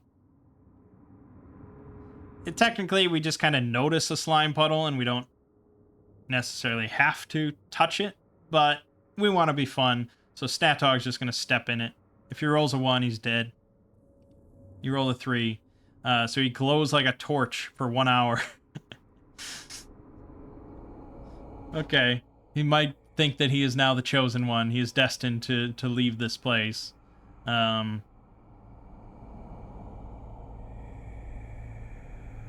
So, he doesn't technically need his torch anymore, so I guess he'll extinguish that. And we're back in the big room with the double doors.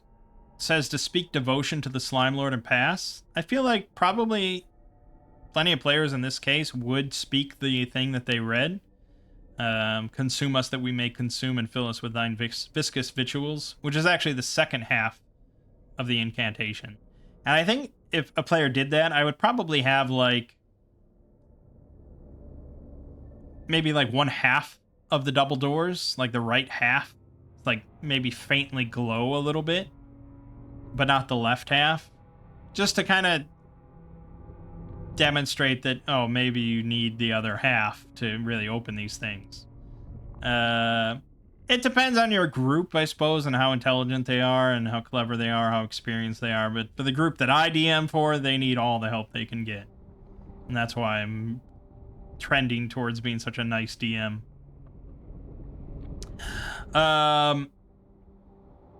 Okay, so we know that we need a second half of an incantation that we don't have.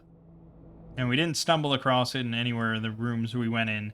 And again, I said that we kind of had knowledge of all the other things our characters had done before. So we know about that pool and the ritual, whatever, for where our last goblin died.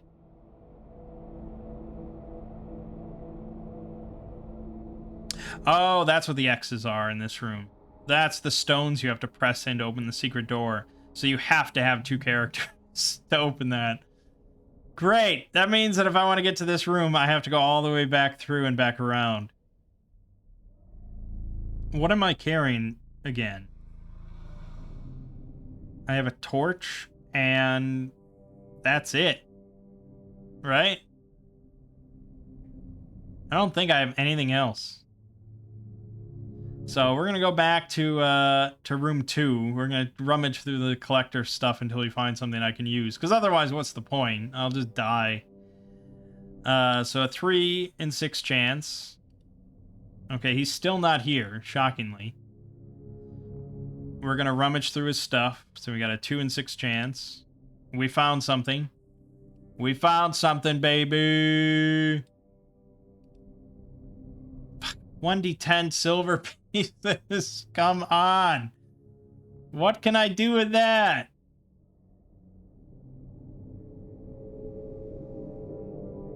Like, I am not clever enough to think of any possible use for it. I mean, you can toss them, but they'll never do damage.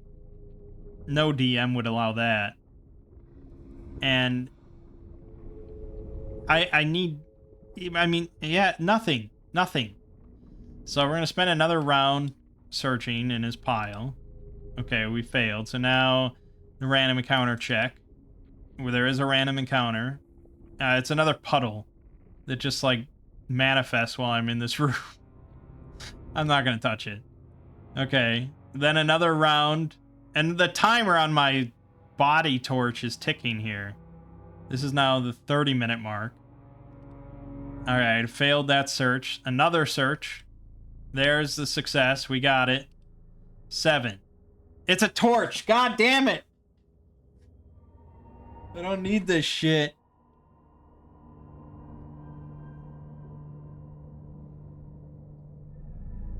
I don't know what I'm hoping for, though.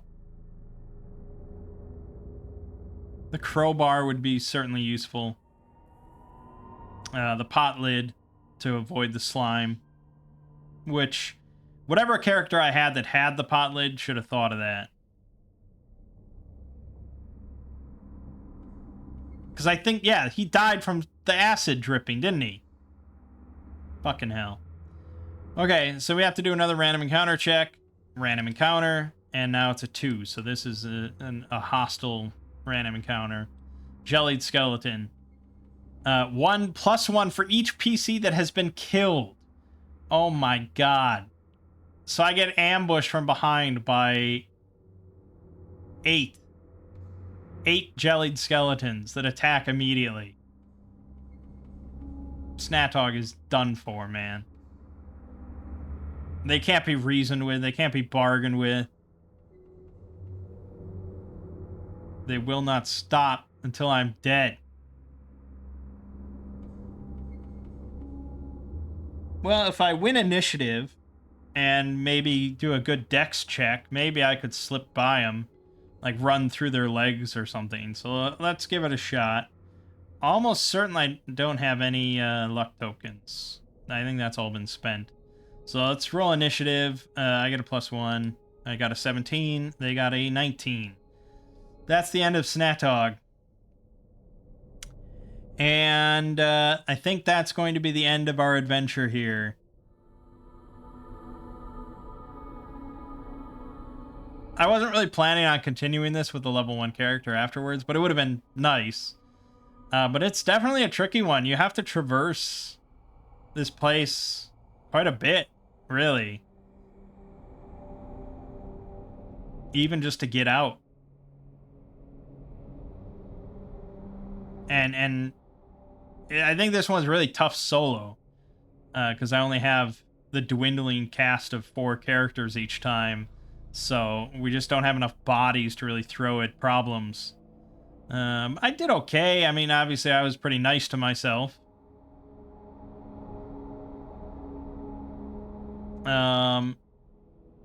Yeah, so assuming I had gotten a pot lid that one time when I got silver, and we made our way back, we would have had to evade the fucking translucent ooze in that room, which would have been shitty. I mean, maybe if you just sprinted through real quick, but it's knee-deep water, and he's a goblin. Like, I don't think he's sprinting through that water, so it's just like a death sentence. And it's literally impossible for him to open that secret door without, like, I don't know, jamming one with a torch or something. Or maybe I could have jammed it with the silver piece. Oh, God. That's the use. If I could have jammed a silver piece into the depression of the trigger for those X's and jammed them open, yeah. And then the secret door, because what it says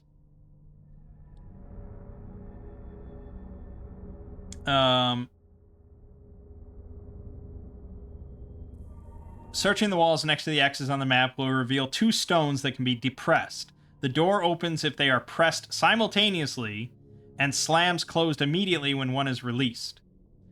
So, had I just jammed a silver piece into each of them, it would have just stayed open for me, which would have been great. So then I could have gone into this this room with the fountain. But I don't know how I would possibly provide the flesh and the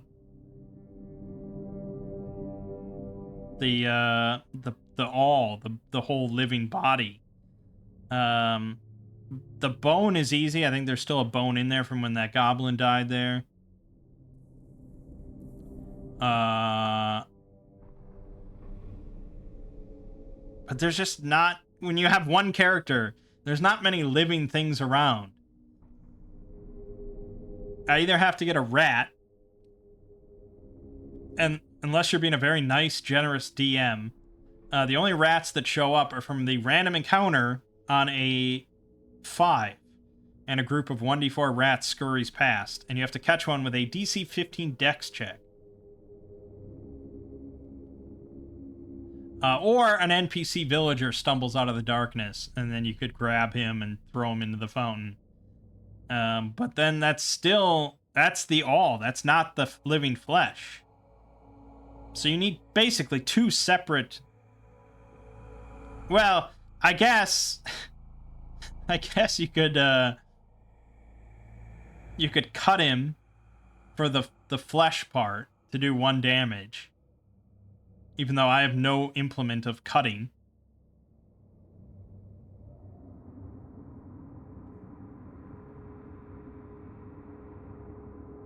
But we never got a single character that had more than 1 HP. Which is really funny to think. If I had any one character that had 2 HP, I could have done it. Because we could have just waited then in that room until we got a random encounter and then hoped that it was like rats or a villager that we could then throw in. And then we could have made it out.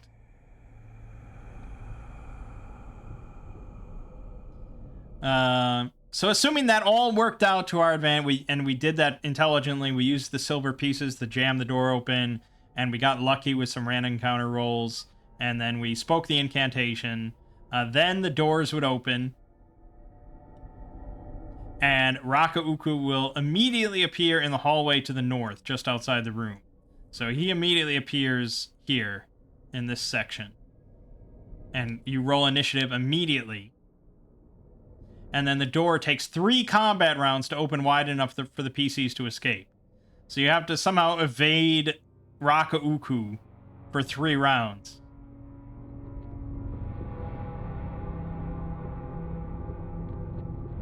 And Rakauku remains in that room, so you can't just like lead him elsewhere.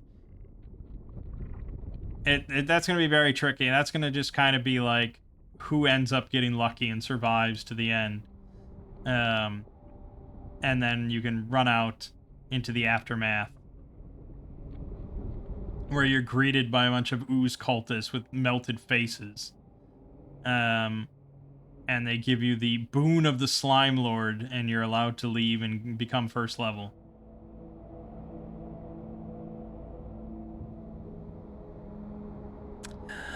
So yeah, there you have it. We didn't quite make it. We were somewhat close. The odds were stacked against me, but I had a fun time. There was some fun stuff there. So I'm planning on running this adventure for my normal group. We'll see how well they do with it. Again, there's an advantage in numbers, and that's kind of the whole premise of a funnel, is that you have a lot of numbers on your side, and you can just keep throwing bodies at problems. And I probably should have adjusted this a little bit to account for me playing solo and the limited, funnel characters. And honestly, like, I could have done this at level 1 with 4 level 1 characters. It probably still would have been a little tricky sometimes. still very possible to die. I mean, 4 skeletons and one of them's got a bastard sword. Like, yeah, you might die. But having spells is just a big thing, and having like 4, 5, 6 HP is a big thing compared to 1 and nothing. And I'm scram. But I really like the premise of this one. I like funnels where you start in the dungeon and you're trying to escape, because that really removes a lot of shenanigans. You can't just be like, what are we doing here? Why are we here? Let's just fuck off. Let's just leave. This isn't worth it. And not all groups do that. Some groups are very committed to getting through and getting all the treasure and saving the day or whatever. But plenty of groups, like my group, would just be like, why are we here? Let's leave. Whereas this, it's like, yeah, try. Please try and leave. That is the objective. And I also really like that you don't start with jack shit. You know, you start with nothing. Again, I don't know if that's specifically intended, or if that's like hard mode. Because this would have been a lot different had I started with my equipment. I mean, look at this. I have a short bow, 4 daggers, 5 daggers. This group here has 5 daggers. A short bow, caltrops, 60 feet of rope, flint and steel. Like, damn, dude. That's easy mode compared to what I did. But I kind of like the idea of you going in and all you have is your clothing and a torch, and you gotta kind of make do with what you find. I think that's the intention, because that's why there's this table. There's various opportunities to get random gear, and you just gotta work with like pot lids and chair legs and iron spikes and stuff. That I really like that creativity aspect. So pretty good stuff.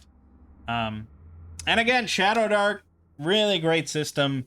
It's very light, very flexible. It's absolutely one of those games where you just don't think about rules too much. I didn't look up many rules because I know that there aren't many rules. I wouldn't find an answer, a rule for a lot of the things that if I were playing like Pathfinder, then I'd be like, okay, well, what are the ruling? What's the rule for if I want to do this? And let me look up this and make sure it's clear. It's like, no, just fucking do something. Just make up a rule, make up a ruling, and keep going. Which is typical for OSR stuff. But Shadowdark, I don't know. It's really nice. And we didn't get into a lot of the really cool stuff, like once you actually have classes and talents and spells and stuff. So I actually would like to do this again, with like a level 1 adventure or something. This is the first time that I've tried running just like a dungeon module like this. And again, I know we did Abomination Vaults and the Pathfinder beginner box and stuff.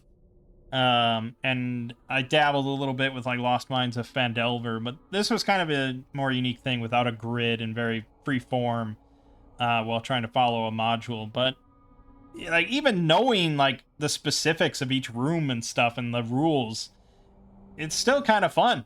It's because the dice fall where they may, and random encounters spice things up, and yeah, I think it's pretty cool. So there is a level 1 adventure that's part of the quick start rules for Shadowdark, called the Lost Citadel of the Scarlet Minotaur. And that might be a fun one to try as like a level 1 adventure. It's also pretty difficult. It's got beastmen in it, and it's got Eder caps in it. It's definitely a bigger dungeon than this one. It probably would take me more than one video. And it's got the Scarlet Minotaur himself. But it's another one that I'd probably like to run for a group, so it might be fun to try it out myself first.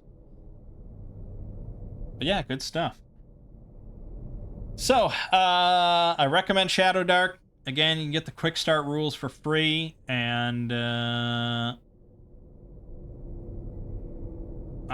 recommend you do that. It's very good. And Trial of the Slime Lord, if you want to try your own hand at it, it's also free. Go to Shadow Darklings to whip up some characters, easy peasy. And what more do you need? It's a good time. You know, people shit on solo RPGs, but I think it's a very fun experience, especially if you're a little bit imaginative and creative. And I would say I'm a little bit imaginative and creative. I didn't think of the silver pieces thing right away. Damn. But anyways, my name is Mang. This has been some solo role manging with Shadowdark.